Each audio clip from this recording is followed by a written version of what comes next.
Welcome back to the stream. For those who tuned into the previous stream, we went ahead and finished off Knights of the Old Republic 1. Now we're going to be starting on a new journey on Knights of the Old Republic 2. Following that story, doing that game, having more fun.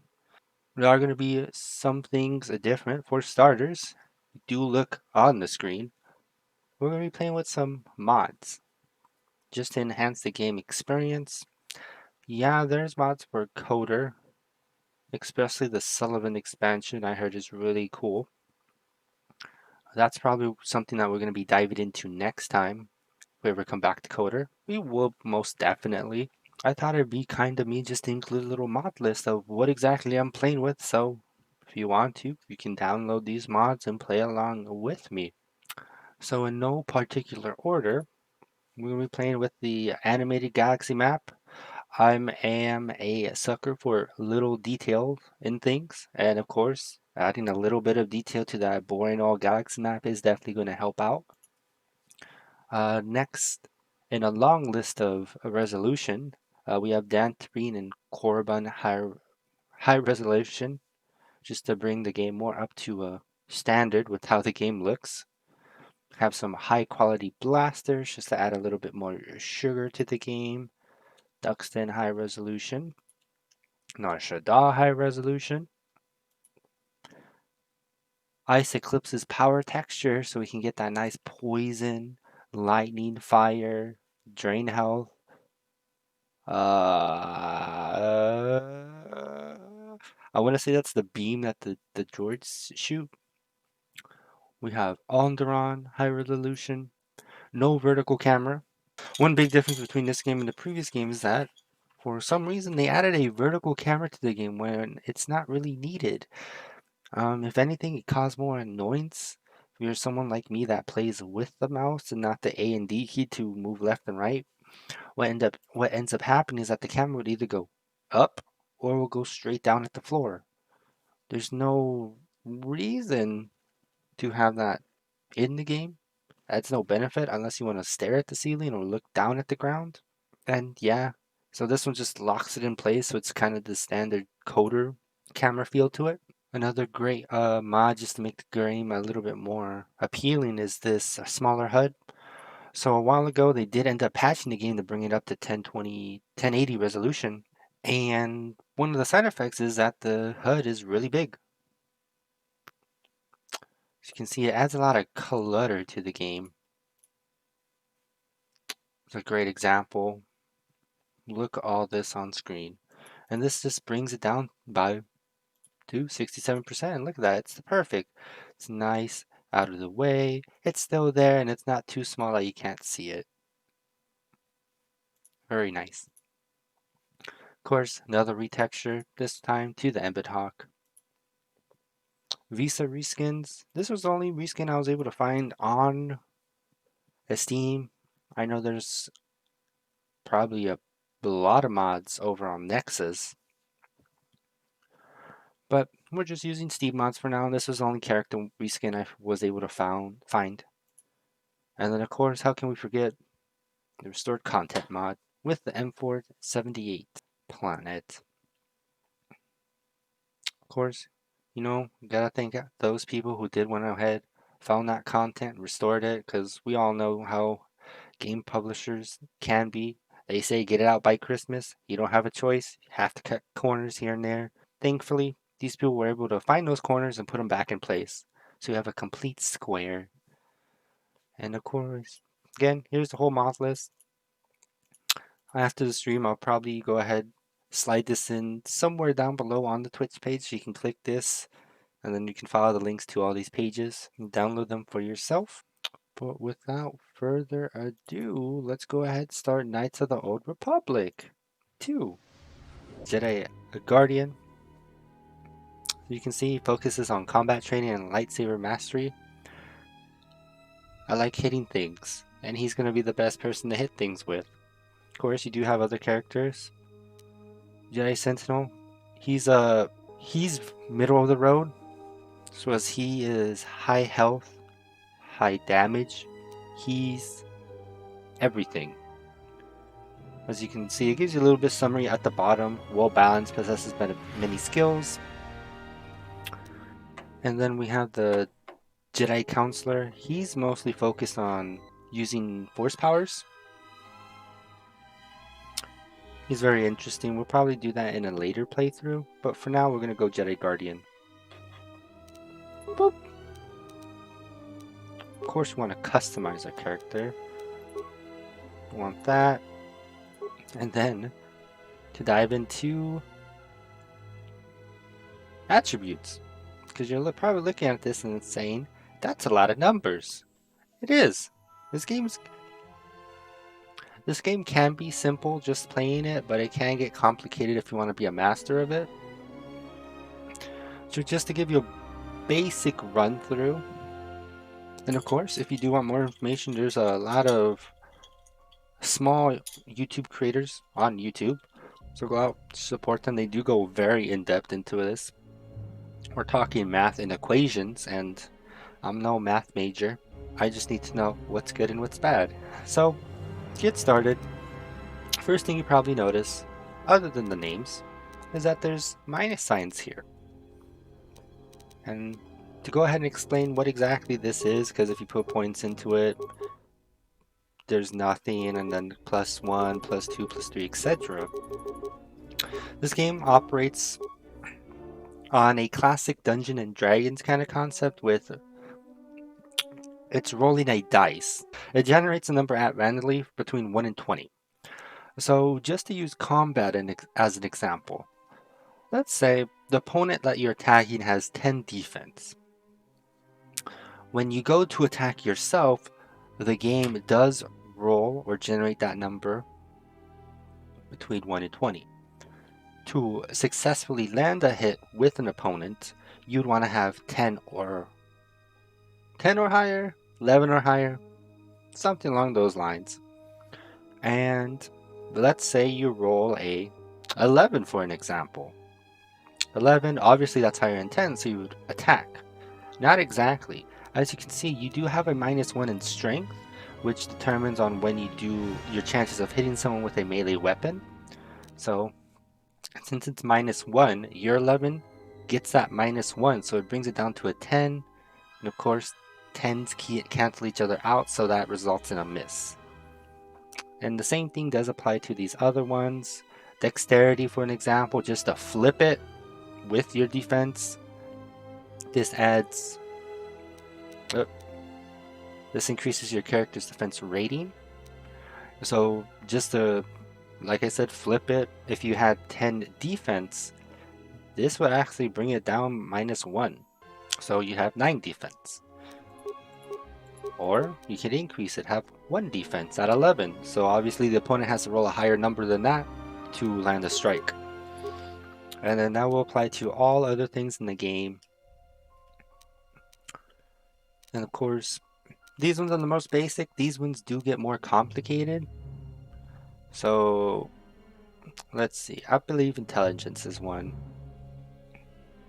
Is it intelligence? We'll use charisma.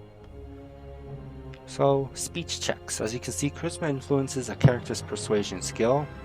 We'll get more into skills in a moment, but basically, think about like in Fallout, for an example. You want to persuade someone, you select the option, it rolls that dice, and it does that check. So of course, it'll do the check depending on what your charisma's at, but also what your persuasion's at. So increasing charisma is going to influence persuasion on how easily or not easily you'll be able to pass one of those persuasion skill checks. So of course, what we want to go ahead and do, bring everything up so we don't have a minus. We don't want to be playing with any negative effects throughout the game, hinder our ability. Of course, since we are going to be playing as a guardian, we're going to be putting stuff into strength. Next, we're going to be putting some points into constitution, just so we have a little bit more vitality points, which is a fancy word for health points. And also, in this game, as to opposed to Coder 1, implants. are determined by your constitution, and there's no feats for implants. Like before, there's implant 1, 2, and 3. Nope, not anymore. It's all constitution. Now, I don't have as much experience with Coder 2 as I do with Coder 1. So on how much this is going to affect us, I don't really know. I'm just hoping having that +1 in there is going to help out in the long run. Next, we have 8 points. I'm probably going to put 4 points into dexterity, so we have that little bit of funness, a little dodgy dodge. And then put the rest into charisma. And that's going to be the build. So as you can see, we have a +3 now, +2, 1, and then 2. Now we go on to skills. As a Jedi Guardian, we do have our class skills. So as you can see here, one of our class skills is Demolition. It costs us 1 point to level it up. Then we have 4 points to spend. As to oppose, if we try to use something that's not part of our class skill, like Computer, it actually costs more points to spec into. So you would want to stick to your class skills just to use your points effectively. And then you might be asking yourself, but what if I want to hack into a computer? That's what your companions are for. Eventually in the game, you do start getting companions here and there, and they are going to have their own individual class skills, and that's where you can take advantage of who you bring out in your party. So, for example,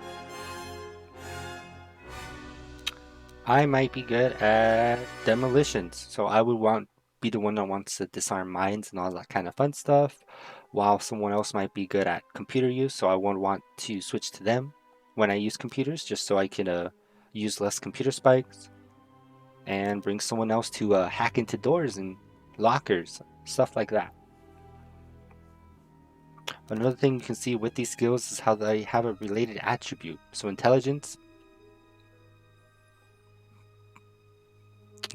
does add that +1, +2, -1 when it does do the roll.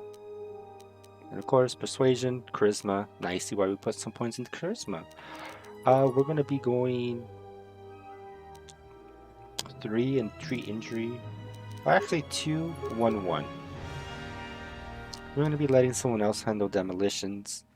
For the most part, it's going to be mostly going to the treat injury. We have persuasion, so we have that option in dialogue.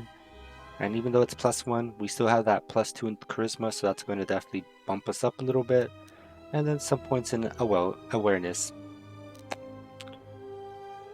Like persuasion, there are options in this game depending on what kind of skills you have. So while speech, there might be an option that pops up, quote unquote, awareness, and it offers another speech option or speech pathway you can take just because you might have high awareness, high repair, etc. Feats. One of my favorite things in the game. Since we are Jedi Guardian, we do start with some feats already unlocked. Armor up to medium, all the attacks, proficiencies. Ooh, excuse me. One thing you might be noticing off the back is we can use lightsabers. Yeah, we're Jedi right from the start. So we have Jedi Sense, Force Jump,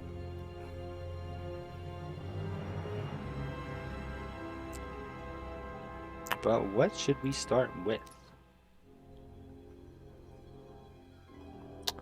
That is a great question. There's so many good options.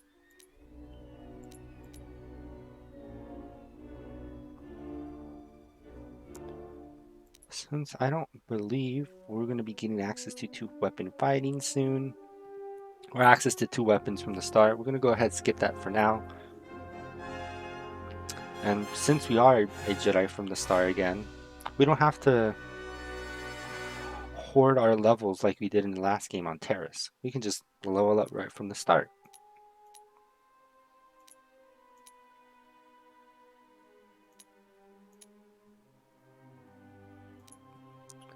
I think that we are going to go into toughness. Just give us some more health every time we level up. Since we are going to be a guardian, we're going to be on the front lines. And that means taking a lot of damage. Name. You already know the name. ThatGiantChris. Look at that, my character's getting tired from all this talking. Too much math.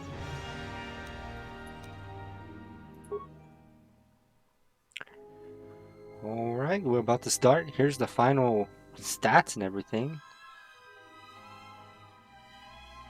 Boop, boop, boop. And let's go.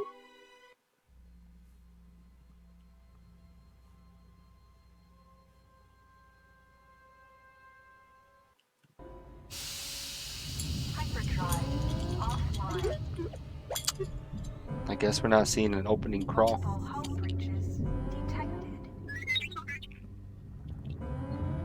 Proximity alert.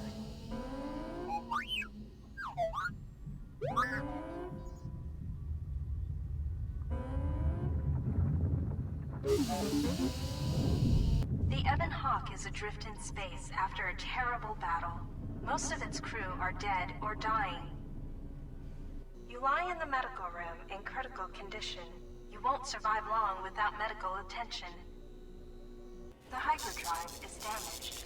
Main power must be restored in order to bring the engines online and dock with the nearby Prologue mining station for much-needed repairs. Your fate and that of the Ebon Hawk depend upon T3M4, a lone astromech droid. Return to this location at any time to skip the prologue. Yay, we're in the game now. Prologue. You can skip it, but for now, I'll go ahead and play it for everybody. It's basically a tutorial mission. WASD to move T3M4, then turn. Press caps lock to toggle first-person free look. Hold control to look about. So yeah, it's just a tutorial mission. Explains how things work and stuff. You have new quests. To view your quest. The Ebon Hawk is heavily damaged and adrift in a dangerous asteroid field. Find the hyperdrive and fix it to restore primary functions so you can dock with the Prologue mining station for repairs. Bonus mission. I'm dying in the medical bay in critical condition. You can use a med pack to stabilize his vitals to fully revive ThatGiantChris. It would require the medical facilities on progress. This room contains a glass steel cylinder and the communications console. You will come across many. Slice. Open.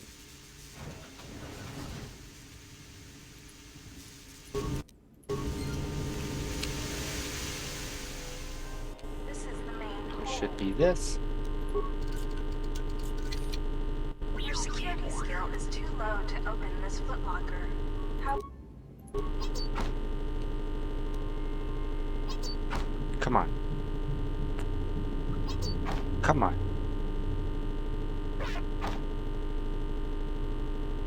Here we go.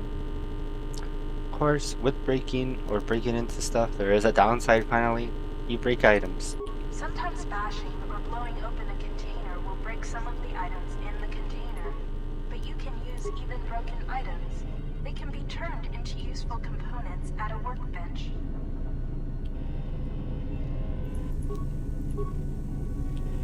Gotta loot. This old woman appears to be dead. Loot. There is a key card on the body that looks like it opens a locker somewhere. While some doors can be That key bashed probably open opened or up that cut locker. open with a light. If you need help exploring the Ebon Hawk, access the map screen. This blast door is magnetically sealed and cannot be opened. I like how they have a narrator for this part.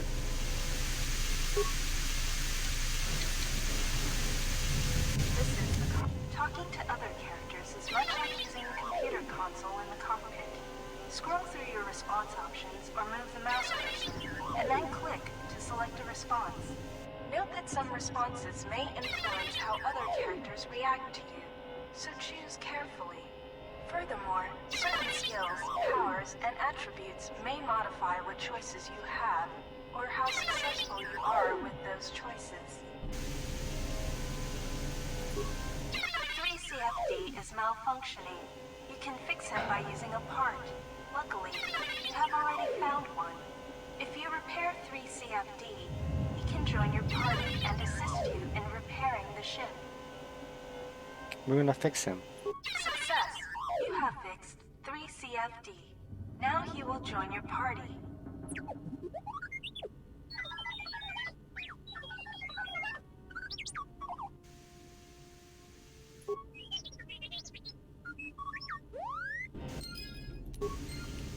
CFD is now a member of your party. To change which party member you control, click on their portrait or press Tab. Later, sensor droids emerged from this box when you opened it. These droids will make for excellent target practice. Use the weapon from this container to attack the droids. You can equip a weapon. Well, time to equip a weapon. Click, click. On the equip screen. To open the equip screen, click. Alright. Blah, blah, blah. Change your target Ooh, by pressing what kind of lag was that? or left click on an object you want to play. Uh-huh. Good work defeating the sensor droids. To continue combat training, open the metal box again, and more sensor droids will appear. Use the keycard you found to open the locker. The impact armor from this locker. If you encounter a difficult lock on a container, the lock on this metal box is too difficult to open. You can use one of the security tunnelers you found to crack this lock. Yay, parts, computer spikes. By clicking on the arrows above or below the security That's icon. another thing I must bring up. Unlike Coda 1, security spikes actually do stuff in this game. They remember to kill them in this time. This So, is the engine room. This door is damaged and cannot be opened with your security skill or by bashing. let's go This outside. lift will take you to the outer hull of the Ebon Hawk. This is the utility lift. Let's go up. You can use this lift to Go outside.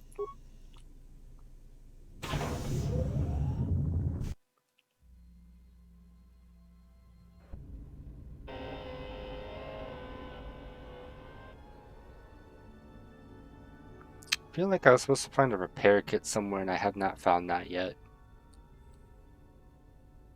Oh, we're missing a big chunk.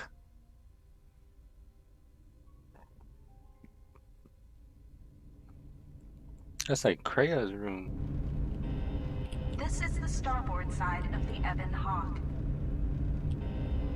Don't forget to explore. This is the bubbles ahead indicate mines that you've detected automatically with your awareness skill. Some mines require higher awareness to detect. Approach mines carefully. They will blow up and damage you if you get too close. You can use your demolition skill to either disable or recover these mines. Recovering mines requires a higher demolition skill than disabling them, but you get to keep the mine, which you can then use to set as a trap for enemies or break down into components at a workbench. We're gonna recover these mines. Recover.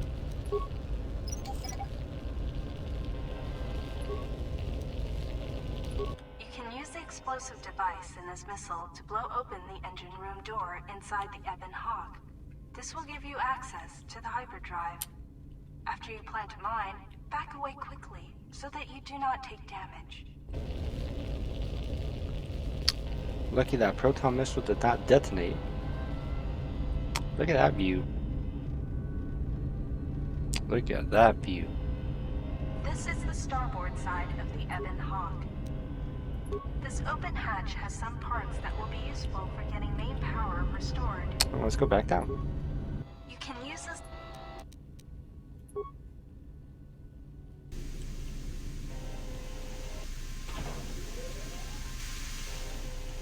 This should be the medical bay.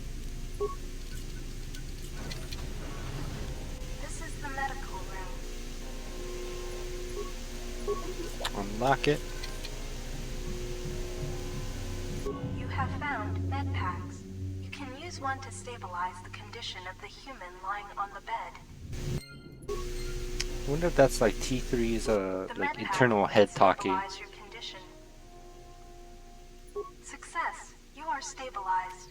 To recover fully, you will require the medical facilities at the Prologue mining station, but you are not in any danger of dying from your wounds right now.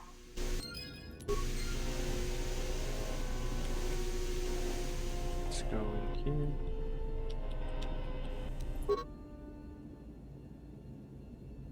Left clicking the mouse, action menu, place mine. This is the engine room. Okay. Back away. Then we should be able to get in. This is the engine room. Repair this. The port engine is shut down, but appears intact. Repair this. The hyperdrive is suffering badly. You won't be able to make the jump to light speed until it is fully repaired, and you do not have the needed equipment here on the Ebon Hawk. However, you should be able to rig the hyperdrive to restore primary power and bring the port engine online. This will allow you to dock with the Paragus mining station for full repairs. Repair. We have our 5 parts. The hyperdrive is online. Primary power is restored. Only one step remains. Return to the galaxy map in the cockpit and travel to Paragus. Why do I feel like we're gonna get attacked? Is this sealed? This is the garage. To access the area beyond this door, you will have to use solo mode, default V. Click the solo mode button at the bottom right area of the screen. While in solo mode, move 3CFD to the security computer Thank to you. open the door for you. Thank you, Lacool. Missed it earlier. We had some technical difficulties. It was great. I need to be in solo mode. Solo. Area of the screen. While in solo mode, CFD to the security computer to open the door for you. I'm confused. This is the main hold. Is oh, someone's knocking in here. There is nothing more you... I know it's just the prologue, but you know, this is it, right?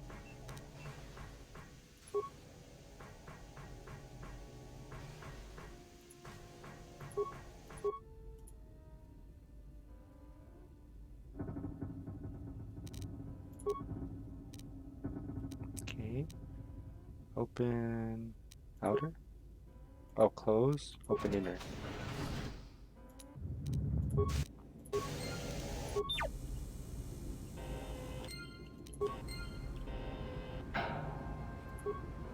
These sparking wires connect to the trigger mechanism for the inner and outer garage doors. This is a workbench. With a workbench, you can break down objects in your inventory into components. You can then use the components to create repair It is very kits, long. weapons, armor, and upgrades.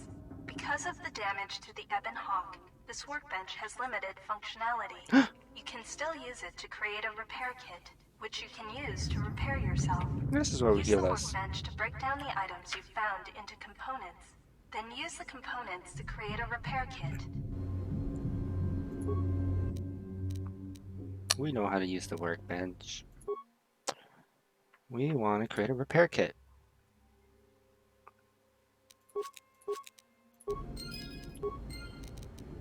And we want to repair ourselves. Hey, You can use repair kits to heal droids. let's see. The store is sealed shut, but the magnetic clamps are not engaged. You may be able to override the door's locking mechanism from outside the ship. It's not that big of a deal. This blast door this is the garage.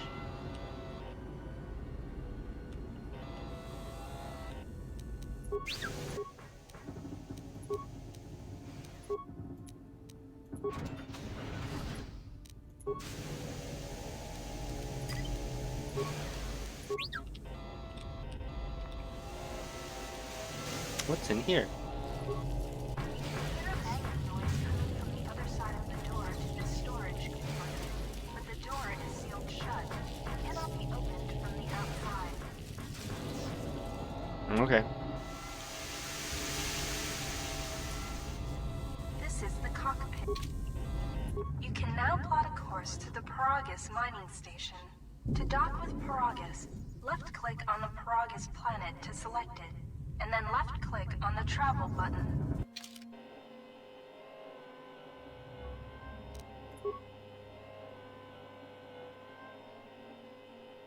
Yay. Travel. Don't break. Oh, here's the opening credits.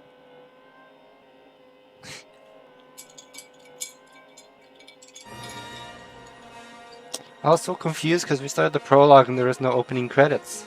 I thought the game broke. But here they are. Let me get my voice ready. The Sith Lords. It is a perilous time for the galaxy.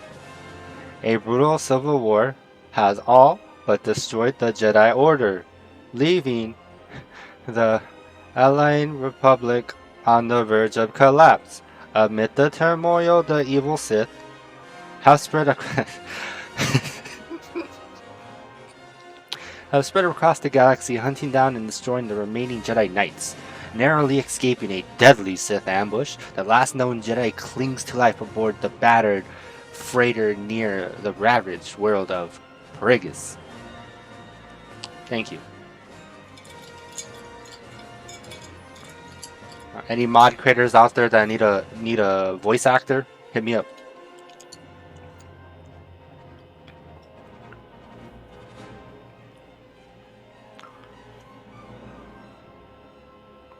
Yeah, he can hear T3 in the background just moving his little wheels. Yeah.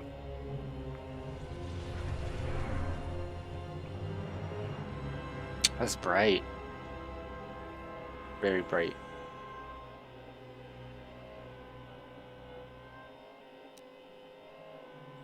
I hope it's not like The us. sensors show the door to the storage compartment is being sliced.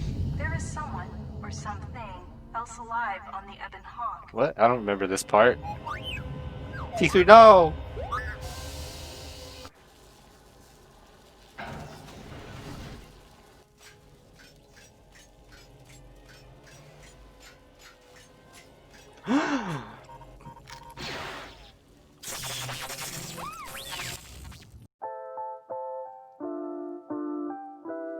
Hi there, like always, thanks for watching. If you enjoyed the content, hit that subscribe button. We do stream this on Twitch, so feel free to stop by.